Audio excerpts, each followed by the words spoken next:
दोस्तों आपने बहुत दिनों से देखा कि ईडी का जो एक्शन है बहुत ज्यादा तेज है और जो गवर्नमेंट का रुख है ना वो कहीं ना कहीं ऑनलाइन मनी गेमिंग ऐप को लेके बहुत ही सख्त है। सख्त का मतलब कि चाहे जो भी गेम हो, है ना, जो भी बड़े बड़े ऐप वाले हैं उन पे ईडी के थ्रू चाहे सीबीआई के थ्रू छापेबाजी हो रही है। ठीक है, मतलब रेड पड़वाई जा रही है और चेकिंग की जा रही है। ठीक है, मैं ऑलरेडी पहले ही बता चुका हूं कि सभी ऐप कनेक्शन कहीं ना कहीं इलीगल ट्रांजैक्शन से होता है। ठीक है, इस तरह की जो भी चीजें होती है कहीं ना कहीं कुछ इलीगल होती है और उसी का सरकार फायदा उठा के सभी ऐप को चेकिंग करेगी और चेक करने के बाद, मैं आपको ये चीजें बता रहा हूं, चेक करने के बाद ही कुछ ना कुछ फैसला वो 21 तक ये पूरे ऐप वाले के क्लीन चिट कर देगी। जितने भी ऐप वाले हैं ना ये तो इनको पूरा क्लीन कर देगी और जो फर्जी चीजें हैं उसे गैप कर देगी। ठीक है, तो आज की इस वीडियो में इसी टॉपिक पर विस्तार से चर्चा करूंगा कि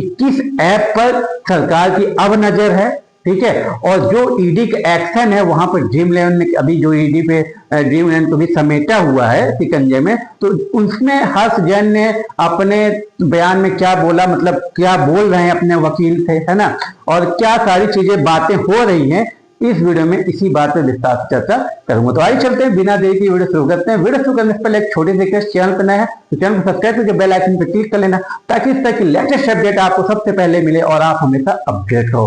और हाँ, जिसने अभी तक टेलीग्राम भी ज्वाइन किया तो लिंक आपको डिस्क्रिप्शन में मिलेगा, टेलीग्राम को भी ज्वाइन कर ही लेना। ठीक है, अब देखिए, अभी कुछ दिन पहले आपने देखा कि विंजो ऐप में छापा पड़ा ईडी का।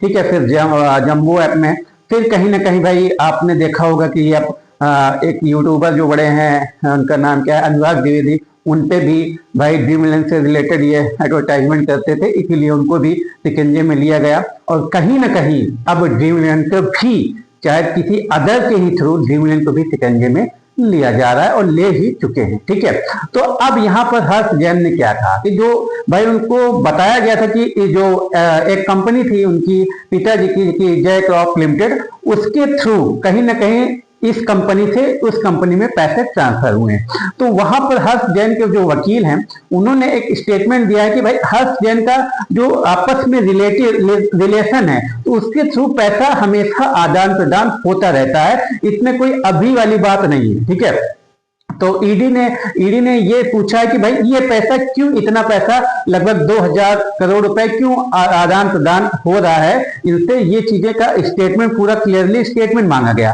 तो उस पर वकील, उनके जो वकील है वो बताएं कि भाई इन्हें ये कोई नया नहीं है, ये बहुत पहले से ये सारी चीजें हो रही है, मतलब आपस में रिलेशन है पिता और बेटे का, तो जब चीजें घटती बढ़ती हैं तो आदान प्रदान होता रहता है, ये चीजें उन्होंने कहा। तो अब उसी का पूरा स्टेटमेंट ये कहकर वो और थोड़ा सा अपने आप को मुश्किल में डाल रहे हैं कि अब उनको और ज्यादा स्टेटमेंट देना होगा कि भाई अभी तक उन्होंने किस लिए, क्या इनको घाटा लगा कि क्या ऐसा हुआ कि आप इनको इतना पैसा ट्रांसफर किए, क्योंकि इतना पैसा किसी ऐसे के लिए तो ट्रांसफर किया नहीं जाता है। ठीक है, कोई विशेष रीजन होता है तभी ये चीजें होती हैं। और फिर यही जो ये जय क्रॉप लिमिटेड है ये पैसा बाहर क्यों भेज रहे हैं। ठीक है, अगर इन्हें कंपनी में कोई इन्वेस्टमेंट की जरूरत थी तो वो कंपनी में लगाते, ये पैसा ये कहीं मॉरिशस में जा रहा है कि जैसे जैसे कंपनी में जा रहा है, तो इसका भी स्टेटमेंट ईडी को चाहिए।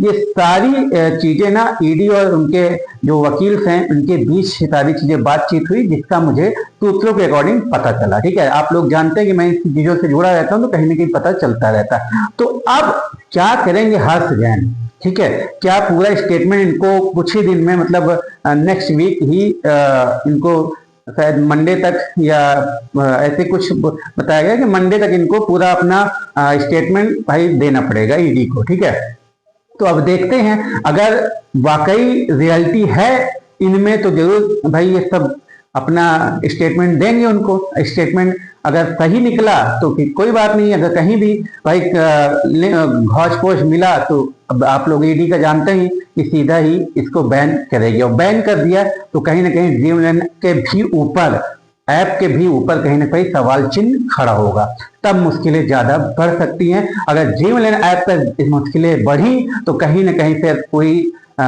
ये फैंटेसी ऐप वाले जितने भी हैं सब पे चीजें और भी बढ़ सकती हैं। ठीक है, अभी तो इनके ऊपर कर सकते कि सबसे बड़ी इंडस्ट्री पर जब आप कब्जा जमा लेते हो तो जो छोटी छोटी इंडस्ट्री होती है ना, वो भी अगर कहीं थोड़ा सा भी इलीगल चीजें हैं ना तो वो बचने का प्रयास करती हैं। ठीक है, आप लोग समझ ही रहे होंगे कि अगर इलीगल तरीके से कोई भी, और इस चीज में इलीगल तो कहीं ना कहीं हो ही जाता है। ठीक है, और कहीं ना कहीं लीगल हुआ, और इतनी बड़ी बड़ी चीजें हैं तो इलीगल हो ही जाता है। सभी लोग ये लोग पैसा बचाने की सोचते ही हैं। ठीक है, टैक्स नहीं पे करते हैं, कहीं जीएसटी नहीं देते हैं, तो बहुत सारी चीजें ऐसे जो कि फंसने के रास्ते खोल देते हैं। तो यही सब चीजें हैं। खबर यही मिली है कि इनको पूरा मंडे तक पूरा दस्तावेज अपना देना पड़ेगा, कहाँ कहाँ पर इन्होंने ट्रांसफर किया, कैसे ट्रांसफर किया। अगर ये चीजें ये प्रूफ नहीं कर पाते हैं, इन पे गाज गिरने वाली है, मतलब ड्रीम इलेवन पे गाज गिरने वाली। अभी हर्ष जैन के मुंह से कोई बयान नहीं आया, जो आया इनके वकील से आया है। अब देखते हैं नेक्स्ट स्टेटमेंट पे क्या बोलते हैं। जैसे कोई अपडेट मिलेगी मैं फिर से आप लोगों के सामने उपस्थित होऊंगा और सारी चीजें बताऊंगा। हाँ, बहुत लोग पूछ रहे हैं कि किस ऐप पे, और अभी भी कुछ ऐप वाले पेड कंटेंट शुरू किए हैं इतना होने के बावजूद। जैसे मैंने पिछले वीडियो में आपको बताया होगा कि भाई जैसे FC11 हो गया और ये ढाबा फैंटेसी हो गया, ये भी सब अपने पेड कंटेंट शुरू किए हैं। कैल्सी है ना, तो आप लोग जानते होंगे ज्यादा। लेकिन कोई भी ऐप पे ट्रस्टेबल नहीं है तो खेलना नहीं है आप लोगों को। अभी तक थोड़ी दिन 21 जनवरी तक रुके रहिए, सारी चीजें क्लियर हो जाएगी। सब चीजें जब क्लियर होके सारे ऐप लीगल हो जाएंगे तब आप खेलिएगा, ज्यादा प्रॉफिट में रहेंगे। ठीक है, ये थी आज की वीडियो में पूरी जानकारी। पसंद आए तो लाइक करिएगा, चैनल पर नया है चैनल को सब्सक्राइब करके बेल आइकन क्लिक कर लेना ताकि इससे रिलेटेड अपडेट आप तक पहुंचे और हमेशा अपडेट हो। टेलीग्राम को भी ज्वाइन कर लेना। मिलते हैं नेक्स्ट वीडियो में, तब तक के लिए धन्यवाद।